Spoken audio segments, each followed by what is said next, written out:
So let's move to the language of neutrality. Tell the audience, what is the language of neutrality? So the language of neutrality is my new solution that I'm gifting to humanity. I noticed, I started to notice this around seeing people like, say, like a Ted Cruz say something political that really landed, and then capping it off with like, but the Democrats won't XYZ. And I'm like, okay, now you just made what was sane and logical a polarizing, divisive statement that I can no longer get behind. And you've also made it so that half the people in the country who you've just insulted can't hear your message. So I'm seeing people left, right, it really doesn't matter. There are important truths being spoken on both sides, and there's bullshit being spoken on both sides. But to have these conversations in the echo chambers of the own choirs to which we're preaching is getting us absolutely nowhere. It's completely masturbatory.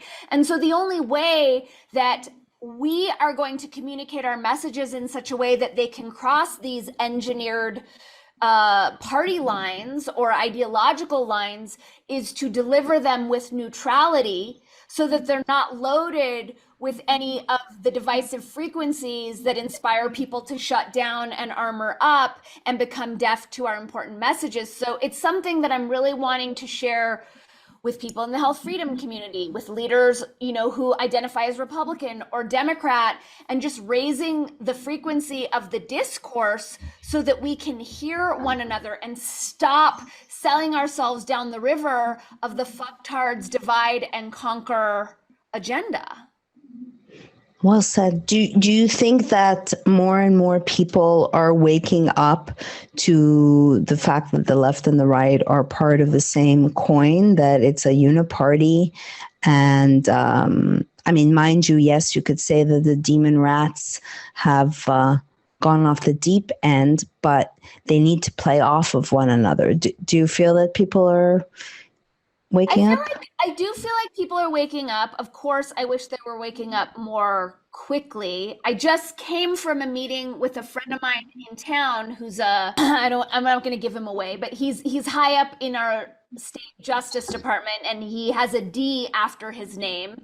And he and I used to get into more tussles, and we just had a great meeting where he's realizing how toxic the D situation is. So I think people are starting to realize it, but I also feel like we have to take the lead. Like those of us who know what's going on, we have to take the lead. We can't wait for systems to catch up, for the masses to catch up. We have to decide what the agenda is going to be, what direction we're going in, and lead people there by example.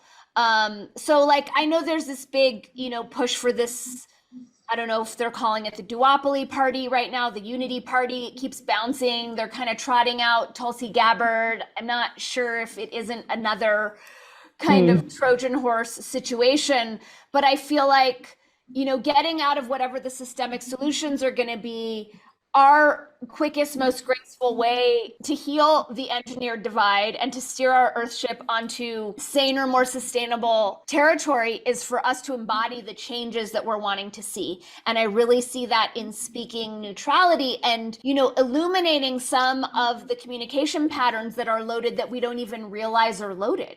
Things like better, worse, any polarity construct, good, bad, right, wrong. Say I'm talking to you and someone else, and I say, that's a really good point, Maryam. After the other person has made a point, there's going to necessarily be the implication that the other person's point is worse, which on a subconscious level will shut that person down. So attuning people to these like very simple and seemingly innocuous communication patterns that we don't realize are seeding and fostering more and more division, I feel like that's going to really go a long way in helping us being able to start to talk to one another and hear one another. Yeah, when as you were speaking, it takes such diligence. I as a writer, I'm not as responsible as I could be with my words. Definitely quantum languaging and your work have helped me but it is constant. It's a muscle that has to be constantly practiced. You have to put it in motion and to catch yourself, especially in this world where there are micro traumas. So, for instance, if I'm saying I don't want to be homeless, I don't want to be. I'm saying that because I'm being forced to move, and that is a trauma because I was kicked out of the house by my dad at 17 and didn't know what I was going to do. So I know, where it's coming from, but then I catch myself when in reality, what I'm saying is like, I'm hurting.